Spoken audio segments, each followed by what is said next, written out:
मधुबन में सब कुछ बहुत अच्छा था। वहाँ पर हमने क्लासेस ली जिसमें जो गीता दीदी है उनमें क्लासेस थी कन्याओं के लिए, ब्रजभूषण भाई है, मृत्युंजय भाई हैं, इन सभी क्लासेस थी। और उषा दीदी की भी क्लासेस थी, शीलू दीदी की। इन सभी की जो वहाँ पर क्लासेस थी तो हमने वहाँ जाकर सिर्फ रिवाइज किया। रिवाइज किस तरीके से किया, क्योंकि हमें यहाँ जितना पढ़ाकर भेजा जाता है, दादाजी ने हमको एक एक जो पॉइंट है, एक एक पॉइंट हमको यहाँ क्लियर करा दिया जाता है। जैसे टीचर जो पढ़ा देता है ना बच्चों को, बस उसको घर जाके रिवाइज करना पड़ता है, उसी तरीके से सुमन दीदी ने और दादाजी ने हमको एक एक जो वर्ड है वो यहाँ से पढ़ाकर भेजा था। हम वहाँ गए, जो हमने क्लासेस ली उनमें हमारी जो क्लासेस हुई वो हमारा एक एक पॉइंट जो है वो वहाँ दोहराया गया है ना, क्योंकि वहाँ पर जाकर हमको एक भी ये नहीं लगा कि भाई यहाँ पे कुछ जैसे नया पॉइंट सीखने को मिला, क्योंकि नया पॉइंट तो है इसलिए क्योंकि हमको दादाजी ने पढ़ाया है इसलिए।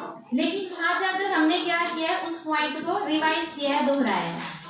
दूसरी बात, जो हम मुख्य जिस बात के लिए गए थे बाबा मिलन के लिए, तो जिस दिन बाबा मिलन था 15 दिसंबर को, ये नहीं पता चलता हुआ क्या है। जैसे सूरज भाई जी क्लासेस ले रहे थे, क्लास स्टार्ट की थी सूरज भाई जी ने, तो उस टाइम जो योग लगवाया था, जैसे बाबा का आगमन उसी टाइम हो गया था, लेकिन जैसे बाबा आए तो मतलब अचानक से अपने आप ना आंखों में से आंसू निकलने लगे। आपको पता ही नहीं चलेगा क्या हो गया है, आप आंसू रोकोगे तो रुकेंगे नहीं। मेरे पीछे जो माता जी बैठे थे वो शायद पंजाबी थे, तो वो बोले कि ना कुड़ी की होया तेनू, कुछ ऐसे करके उन्होंने बोला था। तो मैं समझ तो गई थी वो पूछ रहे हैं, फिर मैं क्या सब कुछ हो गया, क्योंकि जब हमें अपना जो परमात्मा मिलता है, जब हमें अपना बाबा मिलता है, तो अंदर से जितनी खुशी होती है, छोटा बच्चा है जैसे उसको अपने माँ बाप की मिलने की जो खुशी होती है ना। मैं 2 बार गई हूँ बाबा मिलन में, लेकिन हर बार का जो एक्सपीरियंस है वो दीदी ने बोला था ना, जितनी बार हम जाएंगे ना तो दोनों का अपना जो एक्सपीरियंस है वो ही क्या है, एकदम डिफरेंट है। तो 2019 में मैं गई थी वो, और जो अब मैं गई 2023 में, काफी डिफरेंट था, क्योंकि वहां पर बस इतना था कि आंखों से आंसू रुक ही नहीं रहे थे बिना कारण के।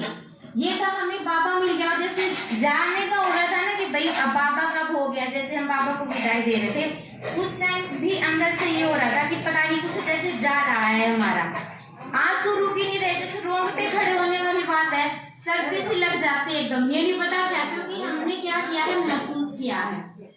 दूसरी बात, जैसे अगर हम कहें तो वहां पर जैसे हम कहें, जैसे टीचर्स जो भी जाते हैं वहां पे अपने स्टूडेंट्स के लिए पूछते हैं कि भाई आपने वहाँ क्या सीखा, ये सब। तो दीदी थी हमारे साथ, दीदी हर दिन मीटिंग करती थी, है ना, दीदी बोलती आज आपने क्या सीखा, तो ये सब एक एक पॉइंट दीदी का जो हमें बताना, क्योंकि हमारी जो दीदी है वो इतनी स्वीट है जिसका ये हमें पता नहीं चलता। दीदी गुस्से में कभी आती है, ये शायद आप लोग सब गए थे, आपको नहीं पता होगा कि ये कहना कि दीदी गुस्से में भी आती है, ये तो है नहीं कभी।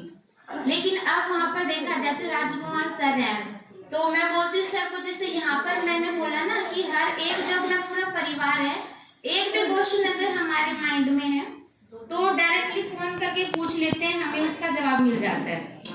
सर के पास मूल्य पढ़ती हूँ घर पे, कोई भी डाउट होता है सर इसका मीनिंग, चाहे सर कहीं पर भी हूँ, राजकुमार सर चाहे स्कूल में भी हो तो भी उसका मीनिंग निकल के आ जाता है। अगर सर कहीं फोन नहीं उठा पाए, कविता दीदी फोन को उठाते हैं, जवाब मिल जाता है। इसी तरीके से दादाजी ने और दीदी ने, मतलब ऐसा एक भी हमारे मन में एक भी ऐसा प्रश्न नहीं छोड़ा है जिसका उत्तर मतलब हमें वहां मधुबन में जाकर ऐसे रहने से भी मतलब रुक जाए। यही हमें हमारे जो सारे जितने प्रश्न हैं उनके उत्तर मिल जाते हैं।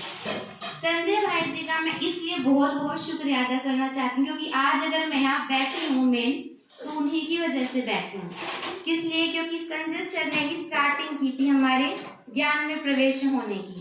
संजय सर से पहले ज्ञान लिया था मेरे पापा ने, और जैसे पापा जिससे आए उसके साथ साथ हम पीछे पीछे आ गए। लेकिन मेन बात यह है हमारा वहाँ पर जाना, और जिस तरीके से हमारी पढ़ाई है, मुझे ऐसा लगा, मैं ओम शांति के बहुत सारे सेंटर्स पे मैंने देखा है, सुना भी है, लेकिन जितने खोल खोल के हर एक तरीके से हमको पढ़ाया जाता है, इतना मुझे नहीं लगता कहीं भी किसी भी सेंटर पे पढ़ाया जाता होगा।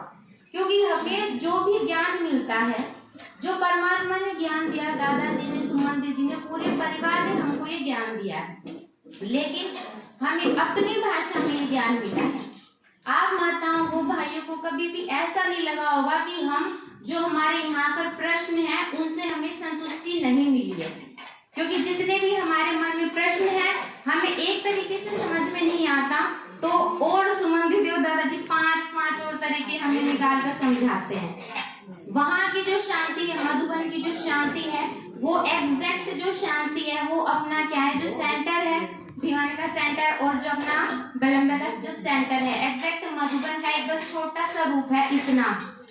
तो एकदम फ्रेश हो जाओगे मधुबन में जाकर। और जैसे अगर हम कहें बाबा मिलन के लिए मुख्य हम गए थे, तो मैं चाहूंगी माता जी, जैसे सुमन दीदी ने बोला था कि ज्यादा बताना नहीं आता, तो दादी जी ने बोला था ना कि बेशक अपनी कुंडल बेच कर चली जाइए, लेकिन एक बार जाइए जरूर। तो एक बार कभी भी, पता है ये जो लाइफ है ये यूं ही निकल जाएगी, टाइम नहीं है, ये नहीं है, लेकिन ज्ञान में आ गए हो, एक बार आप मधुबन जरूर जाओ, क्योंकि वहां पे असली जो परमात्मा का जो मिलन है आपको जरूर फील होगा।